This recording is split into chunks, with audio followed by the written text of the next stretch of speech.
Masih semangat untuk mau mendengarkan firman Tuhan? Amin. Ya, saudara-saudaraku yang dikasihi Tuhan Yesus, ada yang baru pulang kerja? Boleh angkat tangan? Wah, luar biasa ya. Percayalah bahwa Tuhan akan menggantikan tenaga yang saudara sudah tabur pada malam hari ini. Tuhan pasti akan tolong selalu saudara dan Tuhan pasti akan jaga kesehatan saudara. Amin. Ya, saya set dulu ya waktunya ya, takutnya kita sampai 2 jam saudara-saudaraku. Jadi malam hari ini pada malam hari ini saya akan mau menyampaikan, kita akan belajar bersama-sama dengan tema khotbah saya adalah hidup berfokus kepada kekekalan. Mari teman-teman semua kita buka Alkitab kita di 2 Korintus 4 ayat 16 sampai 18 dan 2 Korintus 5 ayat 1 sampai 6. Kita akan bergantian ya saudara-saudaraku. Saya yang pertama dan saudara yang kedua dan selanjutnya. Oke, 2, 3. Jangan tawar hati juga waktu menghadapi maut. Ayat 16. Sebab itu kami tidak tawar hati, tetapi meskipun manusia lahiriah kami semakin merosot, namun manusia batinia kami dibaharui dari sehari ke sehari.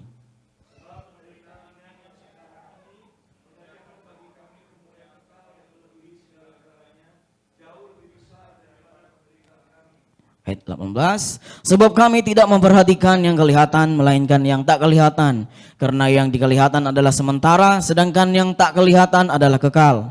2 Korintus 5 ayat 1.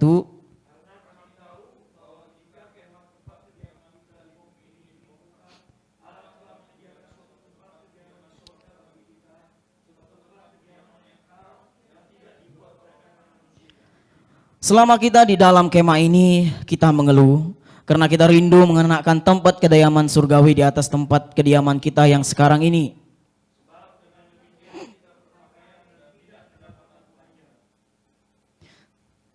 Sebab selama masih diam di dalam kemah ini, kita mengeluh oleh beratnya tekanan karena kita mau mengenakan pakaian yang baru itu tanpa menanggalkan yang lama, supaya yang fana itu ditelan oleh hidup.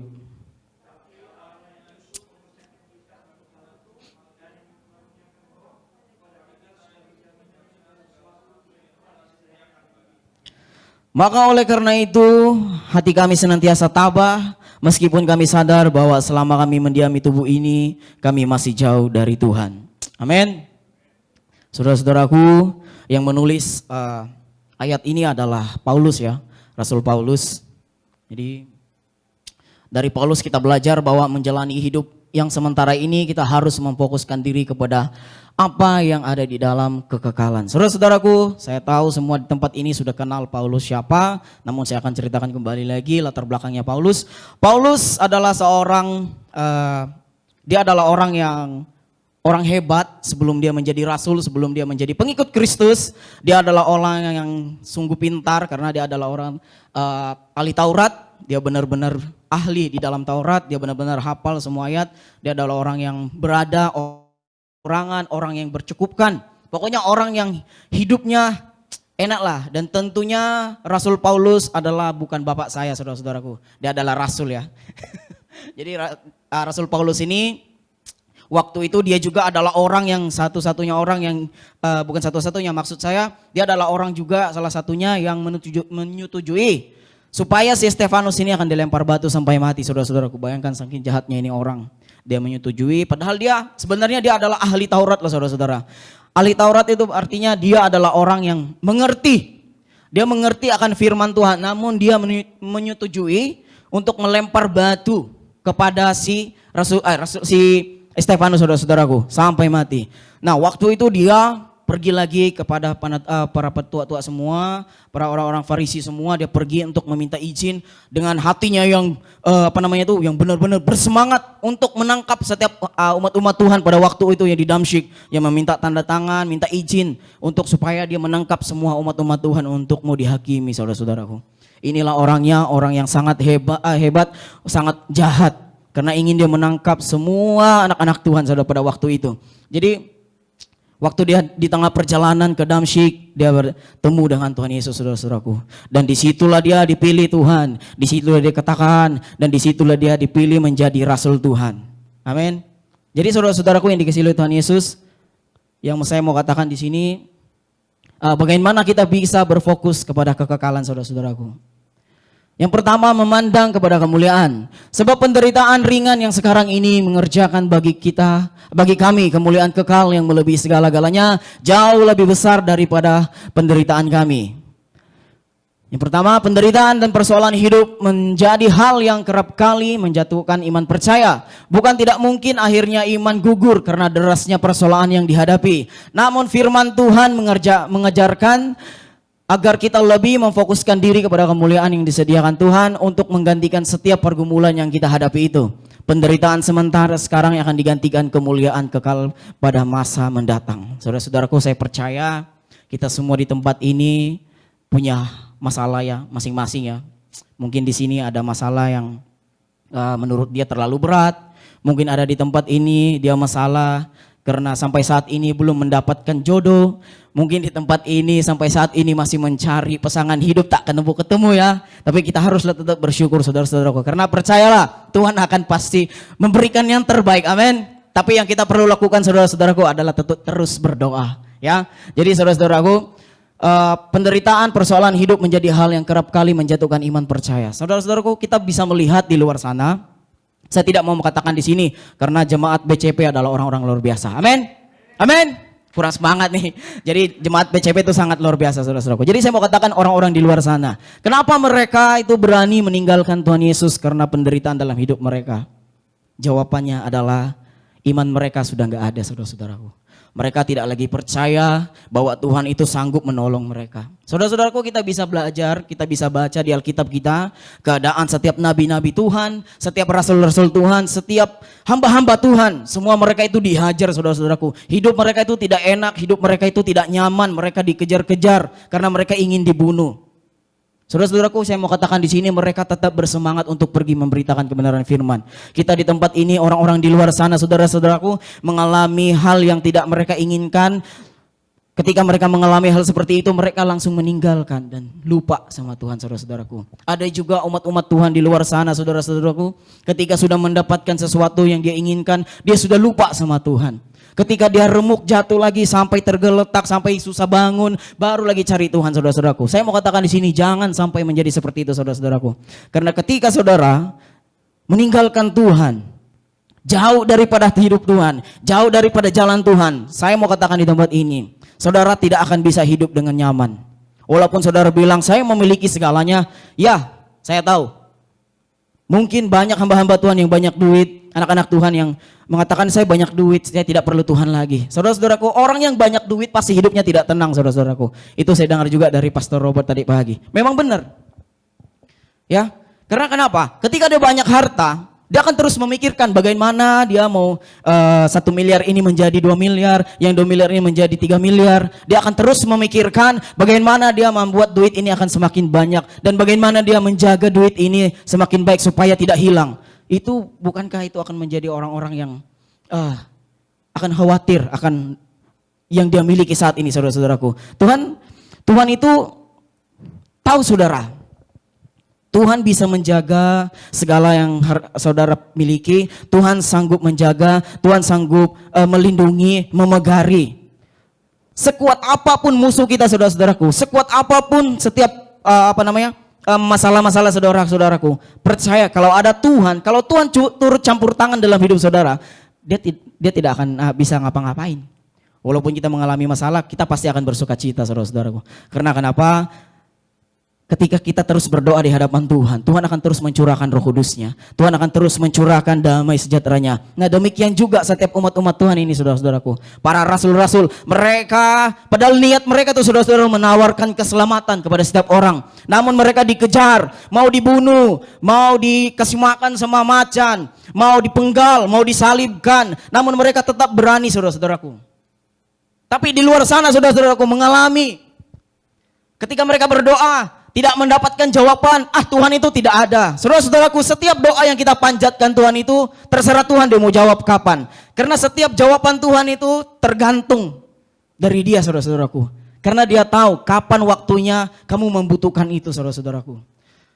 Kalau saudara di sini, di tempat sini, karena banyak anak muda ya, saya yakin mencari jodoh yang terbaik kan.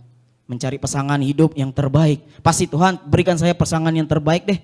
Jangan yang pasangan ketika kami pacaran manis banget, tapi ketika kami sudah nikah, aduh mulutnya udah penuh dengan tahap apalah keluar di mulutnya itu. Semua binatang semua keluar. Tapi carilah pasangan dan doakanlah pasangan yang benar-benar yang daripada Tuhan, saudara-saudaraku. Karena saya banyak teman saudara-saudaraku waktu di Malaysia, dia katakan seperti ini. Waktu itu gembala dia mengatakan, "Dek, janganlah sama dia itu. Kamu akan pasti hidup menderita." "Tidak bunda." "Oh bunda, panggil bunda ya." "Tidak bunda, dia ini baik banget. Pokoknya dia manja." Manja bukan manja, laki-laki kalau manja kan aneh ya saudara-saudaraku. Jadi dia itu manis banget saudara-saudara. Bunda, dia imut banget katanya gitu. "Pokoknya saya sayang banget deh sama dia," katanya begitu kan.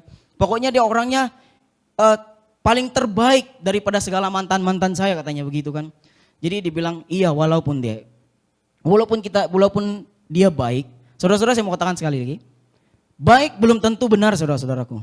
Tapi orang benar udah tentu orang baik. Amin. Jadi waktu itu gembala saya mengatakan seperti itu sama dia. "Tidak bun, gini nih." Pokoknya alasannya, kalau orang sudah cinta itu saudara tuh pasti akan matanya akan dibutakan. Ya, yang jelek-jeleknya tuh pasti tidak mau dia ingat itu. Pasti ketika dia cinta lagi bergebu-gebu, pasti dia tuh lihatnya, wah, memang pacarku ini cantik sekali. Memang pacarku ini, cowokku ini ganteng sekali, wah. Ya kan, kalau orang Batak bilang, "Ganting kali kau, bah." "Cantik kali kau, bah." Jadi kalau udah cinta begitu tuh pasti nasihat orang tua pun pasti lupa, ya. Walaupun tidak ada duit, makan apa namanya itu? Walaupun dia cuman makan bakso 10 ribuan di pinggir jalan, tapi rasa baksonya itu benar-benar bakso daging, padahal bakso itu dari tepung, saudara-saudaraku. Jadi ketika cinta itu mau makanan apapun, semurah apapun jadi enak saudara-saudara kalau bersama dengan orang yang kita cintai ya. Jadi waktu itu dia begitu, dia banyak alasan begini-begini. Nah, ketika mereka menikah saudara-saudaraku, dia sudah menderita. Karena kenapa? Asli dari sifat si laki-laki itu keluar saudara-saudaraku. Dia dipukul, terus dia dibiarin, enggak dinafkahi, dia kerja sendiri, duitnya sendiri. Terkadang dikasih, si teman saya ini cuma dikasih buat entah beli apalah, pokoknya dia laki-laki itu memang benar-benar enggak bertanggung jawab saudara-saudaraku. Jadi saudara-saudaraku, teman-teman semua di sini, para saudara-saudari saya yang cantik-cantik semua di sini, janganlah lihat gantengnya seorang pria, tapi lihatlah hatinya saudara-saudaraku. Karena ganteng belum tentu baik, saudara. Ya kan? Amin. Kita kan bisa lihat tuh kalau di film-film tuh banyak tuh begitu saudara-saudara. Itu salah satu contoh. Sebenarnya yang dibuat film itu juga adalah terjadi di kehidupan yang benar ya saudara-saudaraku. Makanya waktu dia hancur. Jadi mau gimana?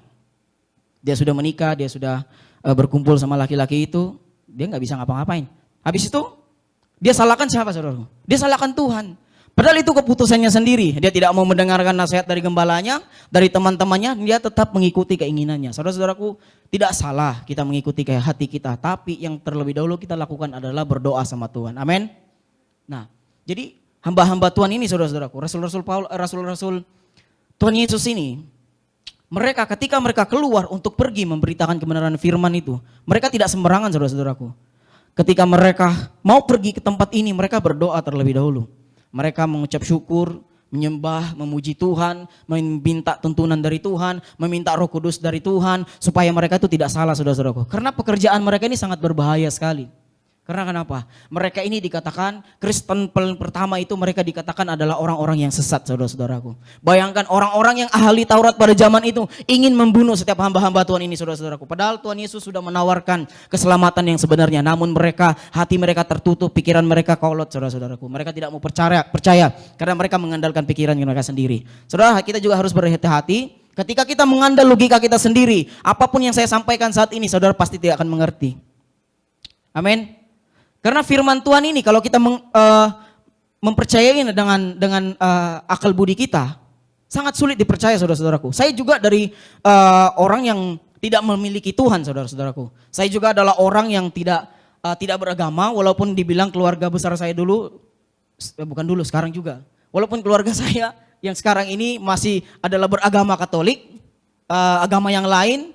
Pokoknya banyak agama lah keluarga saya bingung juga saudara-saudaraku agama apa lah. Pokoknya mereka ada menyembah entah sesuatu lah apa yang disembahkan mereka itu. Saya juga, tapi pokoknya saya tidak percaya sama Tuhan sama sekali.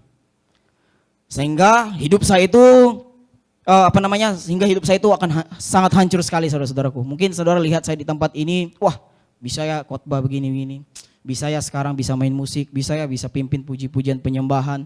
Saudara-saudara, proses dalam hidup saya itu tidak gampang saudara-saudaraku. Saya dari orang yang tidak percaya Tuhan, saya orang yang tidak tahu berdoa, saya orang yang tidak tahu bermain musik, saya orang yang tidak tahu berkhotbah, saya orang yang pokoknya menurut saya itu saya bodoh deh. Pokoknya saya adalah orang yang tidak memiliki impian saudara-saudaraku. Waktu saya sekolah, saya tanya teman saya tuh, lu impianmu mau jadi apa ketika kita selesai SMA? Kalau kita di sini high school saudara, high school. Saya mau jadi polisi. Wah mantap. Lu? Saya mau jadi tentara. Ya udah deh aku ikut sama lu. Ketika kami ujian saudara-saudaraku saya nggak lulus karena saya pendek. Ternyata mereka di sini maunya itu tingginya itu 55 kalau nggak salah kayak 55 pokoknya 5 feet lah ya gitu istilahnya, pokoknya tinggi dari saya lah pokoknya ya. Jadi waktu itu ada teman saya juga mau jadi siman, mau jadi pelayar katanya. Dia bilang ayolah katanya kita siman aja lah. Jadi waktu itu saudaraku saya masuk, saya daftar jadi siman, saya daftar. Ternyata otak saya saudara nggak sampai ke situ. Ternyata belajar saya bingung karena kenapa? Waktu kami belajar kok masa belajar sains sih? Ya kan? Bukannya sains buat bagiannya dari dokter-dokter. Jadi waktu itu saya berhenti sampai 1 semester saya berhenti sehingga saya bilang kerja aja lah. Saya kerja dapat duit, mabuk. Kalau dapat duit, dapat gaji ke diskotik sama teman-teman sama saudaraku. Pokoknya duit gaji saya itu semua tuh habis sampai saya tidak memiliki impian. Saya cuman masuk kuliah jadi pelayar itu saudara-saudaraku. Itu pun ikut-ikutan saudara-saudaraku karena saya bingung mau jadi apa di masa depan. Saya tidak memiliki impian saudara-saudaraku. Jadi saya tidak tahu saya mau jadi apa untuk ke depan. Saya pikirkan, udahlah saya menikah jadi bapak rumah tangga cukup lah. Saya mau jadi bapak rumah tangga cukup lah gitu. Tapi Tuhan itu baik loh saudara-saudaraku. Orang yang mabok-mabok, ngerokok, narkoba. Saya kecil-kecil begini saudara pernah narkoba juga saudara-saudaraku. Terus ke diskotik. Gaji saya habis di situ. Pokoknya hidup yang tidak jelas deh. Pokoknya jauh daripada kalau dipikir-pikir orang itu tidak akan kepikiran kalau saya bisa berdiri di sini saudara-saudaraku. Makanya waktu saya bertobat, waktu saya sudah sekolah teologi, itu tetangga kami itu bingung mereka. Kok bisa ya orang seperti kau tuh katanya gitu. Kok bisa orang seperti kau tuh menjadi seperti itu katanya gitu. Tapi itulah jalannya Tuhan saudara-saudaraku. Kalau Tuhan bisa menolong saya percaya juga saudara akan ditolong saudara-saudaraku. Amin. Yang percaya katakan amin. Kayaknya kurang semangat, kayaknya ngantuk ya. Jangan ngantuk dulu, masih panjang perjalanan kita saudara-saudaraku.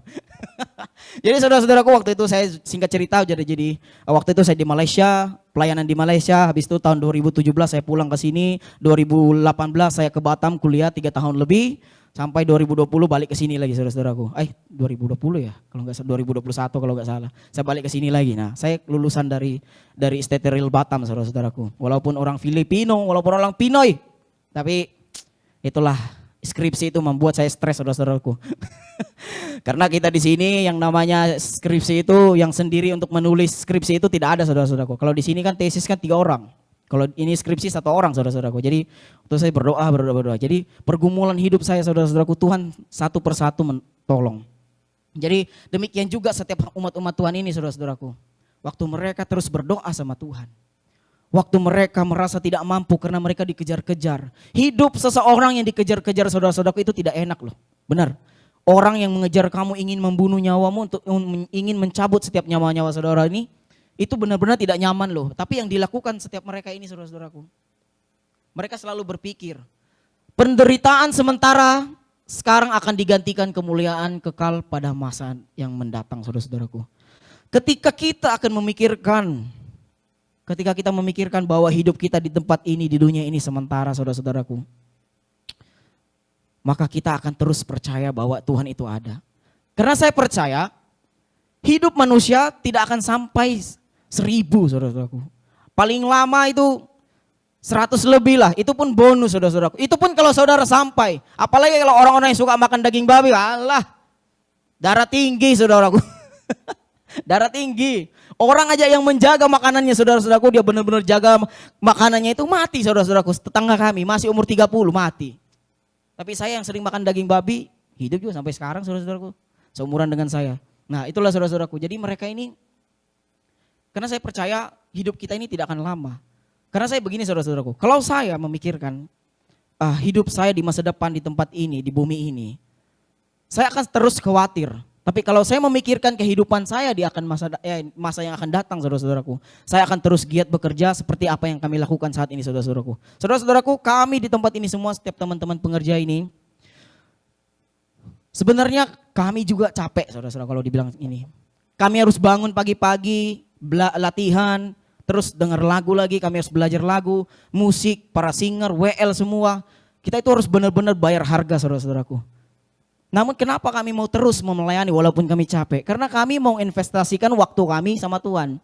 Mau memberikan yang terbaik sama Tuhan, karena Tuhan sudah memberikan yang terbaik setiap kita. Saudara-saudaraku, kalau saudara saat ini bersungut-sungut karena keadaan saudara-saudaraku, jangan lihat terus di atas. Lihatlah ke bawah. Bukankah saudara-saudara lebih baik hidupnya bisa tidur di kondo, bisa tidur di tempat yang nyaman, bisa bekerja di tempat yang ber-AC, bisa mendapatkan gaji yang lumayan. Lihatlah setiap orang-orang di luar sana saudara-saudaraku, orang-orang yang minta-minta, orang yang tidur di samping jalan, orang yang tempat tinggalnya di bawah jembatan. Bukankah kita semua yang ada di tempat ini lebih enak saudara-saudaraku? Jadi ketika kita mulai bersungut-sungut, Pikirkanlah orang-orang yang di luar sana yang tidak mendapatkan apa yang seperti kita dapatkan saudara-saudaraku. Pikirkan orang-orang yang susah di luar sana. Ketika saudara mengatakan, Tuhan kok nggak menjawab sih gini. Tuhan kok nggak menjawab sih doa saya begini. Hal terjadi yang tidak mengenakan, salahkan Tuhan. Hal yang terjadi yang tidak pernah dipikirkan terjadi dalam hidupnya, Tuhan disalahkan.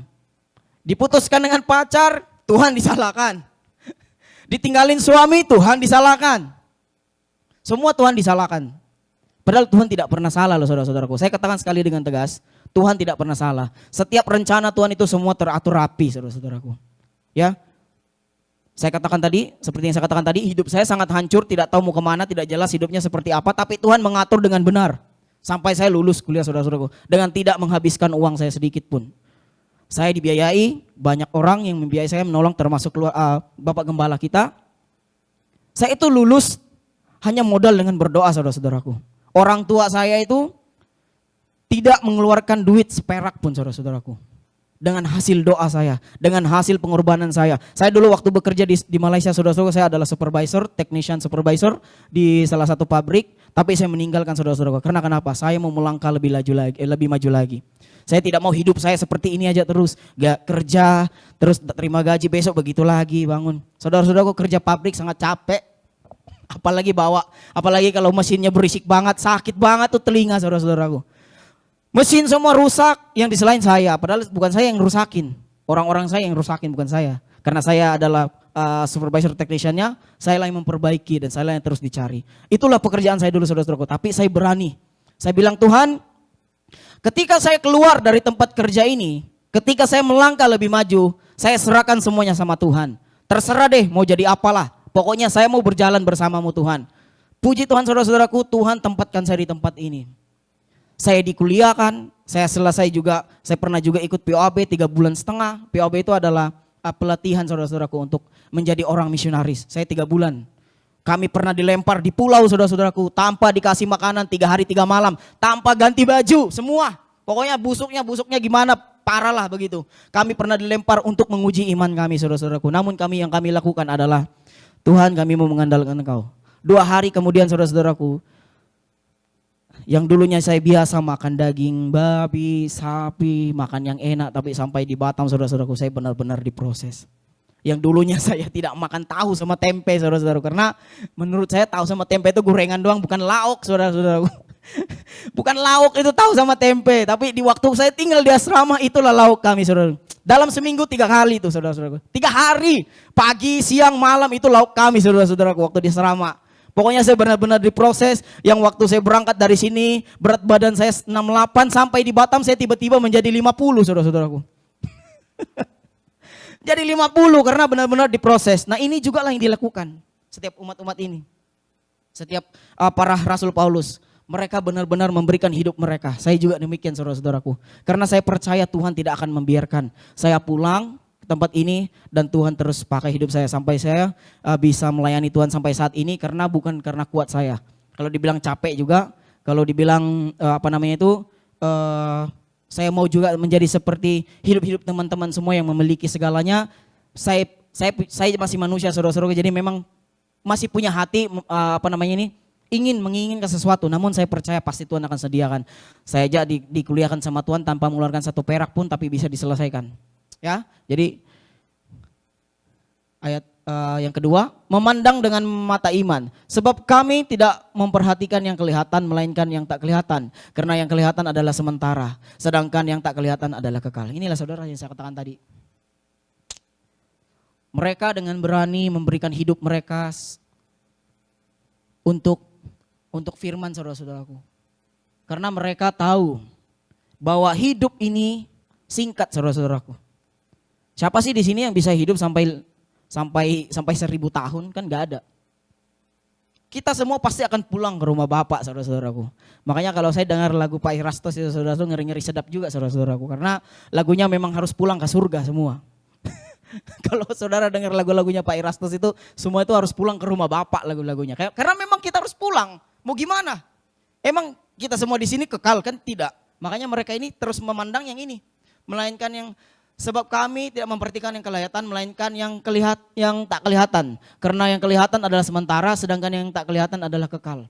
Tuh saudara-saudaraku yang dikasihi oleh Tuhan Yesus, ketika kita pulang, kalau saudara benar-benar takut sama Tuhan, kalau saudara benar-benar taat sama firman Tuhan, Tuhan sudah siapkan tempat saudara.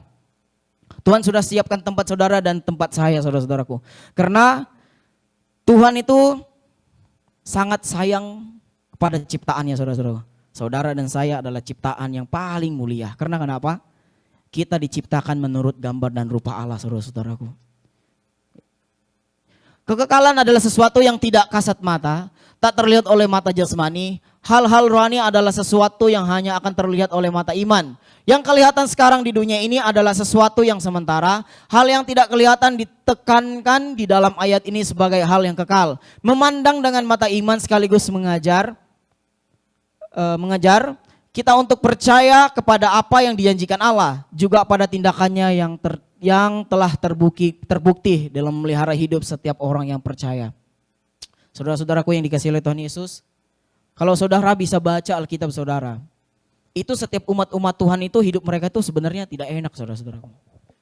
Kalau dibilang orang-orang di luar sana, oh orang Kristen itu hidupnya enak, hidupnya bahagia. Saudara-saudaraku coba tanyakan teman-teman semua di sini, coba tanyakan Bapak Gembala kita, proses hidup mereka, perjalanan dalam hidup mereka seperti apa saudara-saudaraku. Kalau lihat saudara kami di sini ketawa ketiwi, bahagia banget, sebenarnya kami berusaha untuk menjadi orang bahagia saudara-saudaraku. Kalau dipikir-pikir kami juga memiliki beban seperti yang saudara miliki. Kami juga memiliki masalah seperti yang saudara miliki. Kami juga bergumul akan sesuatu seperti yang saudara gumulkan. Kami juga terus mau berdoa karena kami tidak mau hidup kami ini akan terus terbelenggu dengan pergumulan saudara-saudaraku. Karena ketika saudara kalau kita terus bergumul, terus kita memikirkan masalah kita terus, saudara masalah ini tidak akan selesai. Saya katakan, masalah ini tidak akan habis-habis. Kalau saudara kalau masalah itu habis saudaraku, berarti kita udah gak ada saudara, udah end. Yang tidak memiliki masalah itu saudara-saudaraku adalah orang-orang yang sudah mati. Ya, ketika orang masih hidup, masalah itu akan terus datang, silih berganti. Masalah ini selesai, datang lagi yang satu. Ya begitulah hidup kita. Ya selagi kita masih hidup, siapa sih di sini yang nggak ada masalahnya? Coba angkat tangan. Kalau nggak ada masalahnya berarti itu udah salah satu masalah saudara-saudaraku. Kalau saudara nggak ada masalah, berarti itu adalah masalah. Ya kan? Jadi saudara-saudaraku yang dikasihi oleh Tuhan Yesus, jangan sama sekali salahkan Tuhan. Kalau saudara sekali-sekali menyalahkan Tuhan karena keadaan yang kau alami saat ini, akan lebih berat lagi yang akan kita hadapi saudara-saudaraku.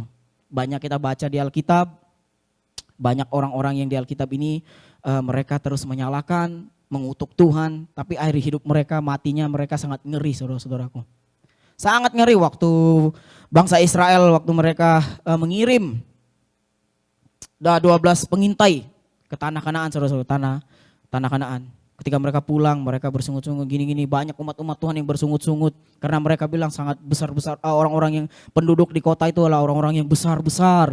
Orang yang pokoknya gagah perkasa. Karena orang-orang Israel ini, saudara-saudaraku, mereka nggak tinggi-tinggi amat juga. Mereka sebenarnya mungkin setingginya orang-orang Asia. Ya, yang pastinya bukan setinggi saya, saudara-saudaraku. Mungkin ada juga. Tapi yang pastinya dia tingginya ya paling seperti Bang Gersong, Pastor Robert lah ya. Setinggi seperti itu, saudara-saudaraku. Dia tidak tinggi-tinggi banget. Nah, waktu umat Israel ini bersungut-sungut, saudara-saudaraku. Waktu mereka gini-gini, oh tidak bisa, tidak bisa. Apa yang dilakukan oleh Tuhan Yesus? Oleh Tuhan, saudara-saudaraku. Mereka dihukum, saudara-saudaraku. Mereka dibunuh semua yang ada di situ. Orang yang benar-benar tidak mau percaya sama Tuhan itu. Orang-orang yang tidak mau orang-orang yang tidak mau melihat kebesaran Tuhan. Saudara-saudaraku, sebenarnya orang Israel ini waktu mereka di tanah Mesir, Tuhan sudah menolong loh. Tuhan sudah menunjukkan mujizatnya, Tuhan sudah menunjukkan kuasanya, Tuhan sudah memperlihatkan kebesarannya, Tuhan sudah memperlihatkan kuasanya. Tapi mereka tetap bersungut-sungut, saudara-saudaraku. Dan akhir hidup mereka dihukum semua. Semua orang yang keluar dari tanah Israel, dari tanah Egypt itu, saudara-saudaraku, sampai ke tanah Kanaan itu semua generasi baru, saudara-saudaraku. Cuman ada beberapa orang yang masuk ke tanah Kanaan itu, saudara-saudaraku. Tapi itu adalah orang-orang yang taat sama Tuhan. Tapi yang selainnya itu kebanyakannya itu semua adalah generasi baru. Karena kenapa? Generasi yang sebelumnya Tuhan sudah hapus. Karena dia tidak mau sifat yang lama ini akan masuk ke tanah yang Tuhan sudah janjikan. Dia mau setiap umat-umat yang masuk ini adalah umat-umat yang benar-benar percaya sama Tuhan. Makanya kenapa mereka ini begitu berani untuk pergi memberitakan kebenaran firman Tuhan, saudara-saudaraku. Karena mereka percaya bahwa Tuhan itu akan tolong pasti. Tuhan tidak akan pernah meninggalkan umat-umatnya, saudara-saudaraku. Percayalah, sebesar apapun masalah saudara-saudaraku, Tuhan pasti tolong. Bukankah sampai sekarang ini saudara masih bernafas? Amin. Bukankah sampai saat ini saudara masih bisa beribadah walaupun saudara sudah bekerja tadi? Tuhan sudah memberikan kesempatan saudara untuk beribadah, untuk mendengarkan firman ini. Saya juga tidak tahu rencana Tuhan dalam setiap hidup saudara-saudaraku.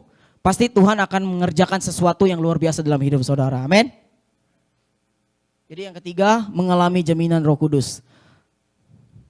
Tetapi Allah lah yang justru mempersiapkan kita untuk hal itu dan yang mengeruniakan roh kepada kita sebagai jaminan segala sesuatu yang telah disediakan bagi kita. Saudara-saudaraku, umat Tuhan pada zaman itu, rasul-rasul semua itu menjadi orang yang berani bersaksi tentang Tuhan karena mereka dikaruniakan Roh Kudus, saudara-saudaraku. Saya sejujurnya, saudara-saudaraku, kalau dipikir-pikir, hati ini jantungan, saudara-saudara. Walaupun kita sangat sedikit malam hari ini, untuk menyampaikan firman ini sangat berat, saudara-saudaraku. Kenapa saya bilang berat? Ketika saya salah ngomong, pasti Tuhan akan perhitungan, saudara-saudaraku. Menyampaikan firman ini memang tidak gampang, namun akan menjadi gampang ketika Roh Kudus turun atas kita, saudara-saudaraku. Sewaktu saya memuji menyembah di situ, saudara-saudaraku, hati saya itu beg gitu, saudara. Seperti ada drum di dalam hati saya, saudara-saudaraku. Karena saya pemain drum, jadi hati saya juga kayak bunyi kayak drum, saudara. Beg gitu. Karena kenapa? Untuk menyampaikan firman ini tanggung jawabnya besar loh, saudara-saudaraku. Tapi kalau Roh Kudus tinggal di dalam hidup kita, itu kita akan menyampainya dengan gimana ya? Dengan senang. Karena kenapa? Waktu saya di situ berdiri, itu jantung saya beg. Ketika sudah mulai ngomong, saudara-saudaraku, itu urat malu saya hilang, saudara-saudaraku. Urat malu hilang. Karena kenapa? Saya ingin menyampaikan sesuatu yang terbaik buat saudara-saudara. Amin. Jadi demikian juga setiap umat-umat Tuhan ini zaman ini, rasul-rasul Paulus, rasul-rasul Tuhan Yesus, saudara-saudaraku. Mereka sanggup memberikan nyawa mereka walaupun mereka tahu akhir hidup mereka akan dibunuh. Paulus, saudara-saudaraku, dia mati dipenggal, saudara-saudaraku. Dia dipenggal, Petrus disalibkan tapi terbalik. Karena dia merasa dia tidak layak disalibkan seperti Yesus Kristus. Yohanes, saudara-saudaraku, apalagi digoreng tapi gak mati-mati, saudara-saudaraku. Dia digoreng di kuali yang gede, saudara-saudaraku, tapi dia tidak mati. Karena kenapa?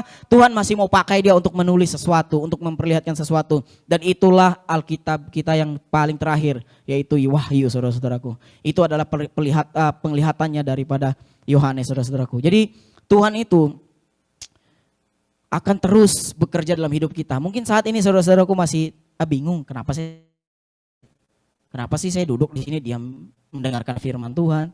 Saudara-saudaraku, semua yang akan terjadi dalam hidup kita itu, semua itu tidak secara kebetulan saudara-saudaraku. Itu semua adalah rencana Tuhan step by step saudara-saudaraku. Seperti saya dulu saudara-saudaraku. Saya di-invite sama teman kecil saya ke gereja saudara-saudaraku.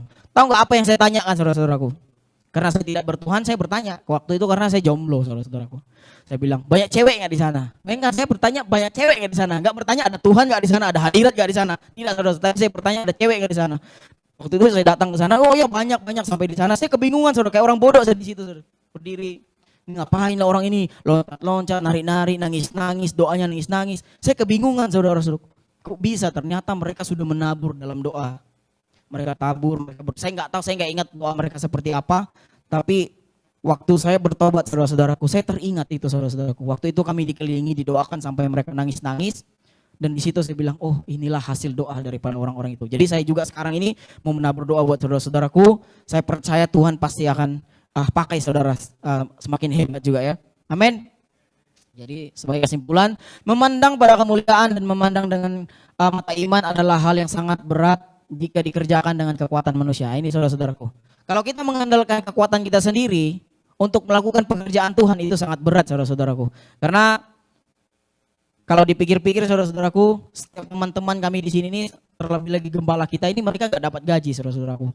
Mereka mau, tapi mereka mau memberikan waktu mereka. Mereka mau memberikan hidup mereka untuk melayani Tuhan. Karena kan apa? Saya percaya teman-teman saya semua di sini, rekan pengerja saya ini, mereka menginvestasikan waktu mereka dan harta mereka di surga. Karena kalau dipikir-pikir mereka ini luar biasa saudara-saudara, karena mereka tidak memiliki mereka tidak diberikan gaji, tidak seperti saya diberikan allowance saudara-saudara buat gereja ya. Jadi yang kedua, itulah sebabnya ada jaminan yang diberikan Allah yang pasti. Saudara-saudaraku, apa yang Tuhan sudah tulis di dalam Alkitab itu akan terjadi suatu hari nanti saudara, ketika kita akan bertemu Tuhan Yesus. Kalau Tuhan sudah berjanji dia akan menyediakan tempatnya di surga, maka itu akan terjadi saudara-saudaraku. Dia akan menyediakan rumah-rumah saudara di surga sana, dia akan tepati saudara-saudaraku. Karena dia adalah Tuhan yang setia dan dia adalah Tuhan yang luar biasa saudara-saudaraku. Karena jaminan Roh Kudus kita memiliki ketabahan untuk menghadapi pergumulan. Ketika saudara memiliki, saya sudah katakan tadi, ketika saudara memiliki Roh Kudus dalam hidup saudara, pasti kita akan dapat kuat untuk menghadapi setiap pergumulan kita saudara-saudaraku. Saya undang setiap para pemusik untuk maju ke depan. Ya saudara-saudaraku, inilah yang saya bisa sampaikan pada malam hari ini. Kiranya Tuhanlah yang akan terus memberkati saudara dan Roh Kudus akan terus tinggal dalam hidup saudara. Saya percaya Tuhan akan mengerjakan satu hal di dalam hidup saudara yang saudara tidak pernah pikir dan saudara tidak pernah dengar. Itulah yang Tuhan akan kerjakan dalam hidup saudara.